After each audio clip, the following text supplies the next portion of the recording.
देश की आज़ादी का मजाक उड़ाने वाले गद्दारों की संख्या आज के भारत में 1942 से कहीं ज़्यादा है। आवश्यकता है यह समझने की कि आज़ादी कैसे मिली। हमारी नई श्रृंखला क्विट इंडिया भारत छोड़ो, देखते रहें। भारत छोड़ो भाग 9, जानिए कैसे मिली आज़ादी। अब आगे सुनिए। सत्याग्रहियों ने गिरफ्तारी दी, पुल उड़ा दिए गए, रेलवे ट्रैक हटा दिए गए और टेलीग्राफ लाइनें तोड़ दी गईं।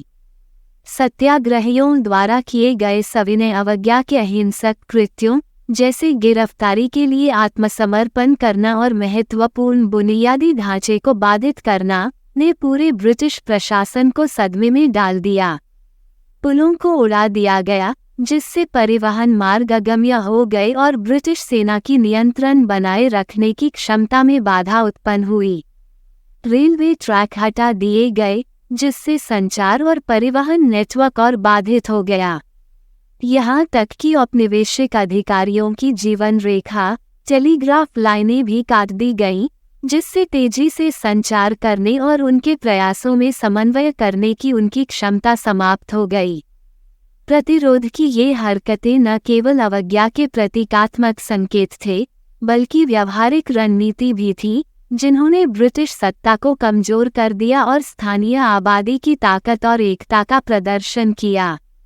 परिवहन और संचार नेटवर्क को बाधित करके औपनिवेशिक अधिकारी अलग थलग पड़ गए और प्रतिरोध आंदोलनों का प्रभावी ढंग से जवाब देने में असमर्थ हो गए।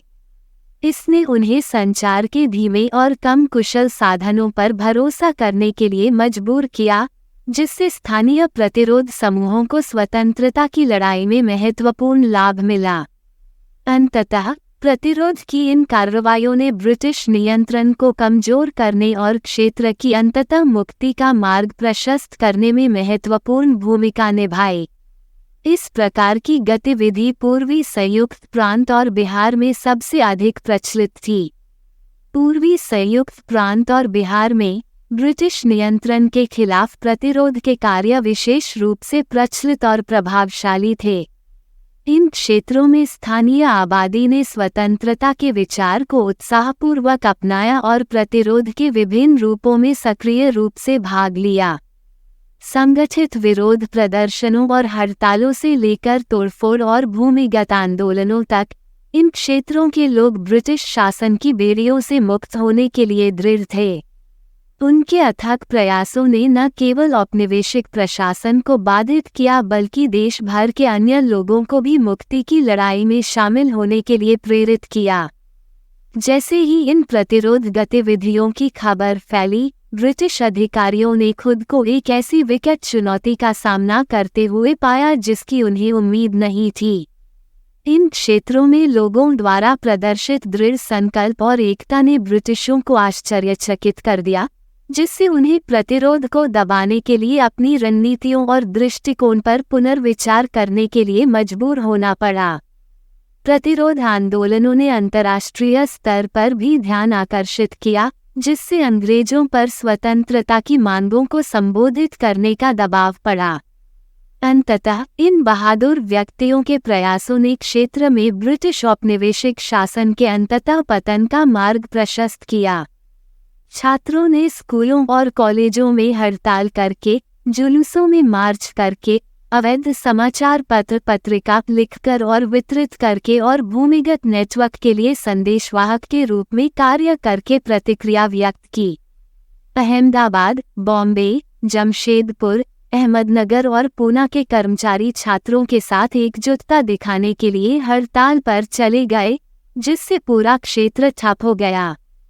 हड़तालें तेजी से अन्य शहरों में फैल गईं, विभिन्न उद्योगों के श्रमिक आंदोलन में शामिल हो गए। ब्रिटिश अधिकारी विरोध के पैमाने और दृढ़ संकल्प से हैरान रह गए और उन्होंने विद्रोह को दबाने के प्रयास में हिंसक कार्रवाई का सहारा लिया। हालांकि इन दमनकारी उपायों ने प्रतिरोध की आग को और भड़का दिया और अधिक लोग इस मुद्दे में शामिल हो गए और ब्रिटिश शासन को समाप्त करने की मांग करने लगे। हड़तालें और विरोध प्रदर्शन अवज्ञा का प्रतीक और स्वतंत्रता की लड़ाई में एक शक्तिशाली उपकरण बन गए। हड़तालें और विरोध प्रदर्शन पूरे देश में जंगल की आग की तरह फैल गए, जिससे उद्योग ठप हो गए और दैनिक जीवन बाधित हो गया। आंदोलन की बढ़ती शक्ति से चिंतित ब्रिटिश अधिकारियों ने गिरफ्तारी और कारावास सहित और भी कठोर कदम उठाए।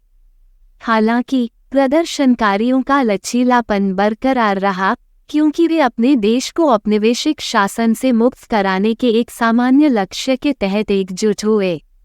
प्रतिकूल परिस्थितियों का सामना करते हुए हड़तालें और विरोध प्रदर्शन आशा की किरण बन गए, जिससे अन्य उपनिवेशों को अपने उत्पीड़कों के खिलाफ खड़े होने की प्रेरणा मिली और अंततः ब्रिटिश साम्राज्यवाद का पतन हुआ।